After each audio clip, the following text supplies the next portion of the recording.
ज़रदारी ख़ानदान मुल्क जो सभ खां वॾो सियासी ख़ानदान बणिजी वियो आहे। आसिफ़ ज़रदारी मुल्क जे सियासत में शरीफ़ ख़ानदान खां बि गोहि खणी वियो। पाकिस्तान जे पार्लियामानी सियासत में मुफ़ाहमत जे पॉलिसीअ ते हलंदड़ आसिफ़ अली ज़रदारी पहिरियों सिविलियन सदर आहे जेको ॿियो भेरो मुल्क जो सदर बणियो आहे। ॿियो भेरो मुल्क जो सदर बणजण जो एज़ाज़ पीपल्स पार्टीअ जे को चेयरमैन खां अॻु कंहिंखे बि कोन मिलियो आहे। ॿिए तरफ़ मुल्क जे सियासत में शरीफ़ ख़ानदान जो नालो बि अहम आहे। पाकिस्तान मुस्लिम लीग नवाज़ जो क़ाइद मियां मोहम्मद नवाज़ शरीफ़ टे भेरा मुल्क जो वज़ीर आज़म रही चुको आहे। संदसि भाउ मियां मोहम्मद शहबाज शरीफ़ ॿियो भेरो मुल्क जो वज़ीर आज़म चूंडिजी वियो आहे।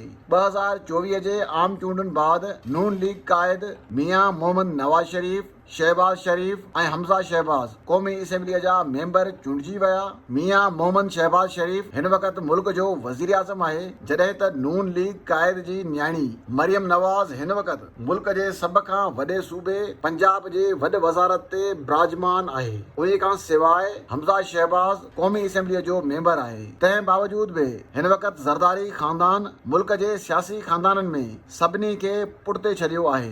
पीपल्स पार्टी को चेयरमैन आसिफ़ अली ज़रदारी मुल्क जो सदर, संदसि पुट पीपी चेयरमैन बिलावल भुट्टो ज़रदारी, संदसि धीउ आसिफ़ा भुट्टो ज़रदारी, भेणीयो मुनव्वर टालपुर क़ौमी असेंबलीअ जा मेंबर, जॾहिं त ॿई भेणियूं अज़रा पेचूहो ऐं फरियाल टालपुर सूबाई असेंबलीअ जूं मेंबर आहिनि। अहिड़ी रीति मुल्क जे सियासत में हिक ई ख़ानदान सां तालुक़ रखंदड़ सभ खां वधीक MNAs ऐं MPAs सदर आसिफ़ अली ज़रदारीअ जे ख़ानदान मां आहिनि। ॿिए नंबर ते मुल्क जे वज़ीर आज़म मियां मोहम्मद शहबाज शरीफ़ जो ख़ानदान आहे।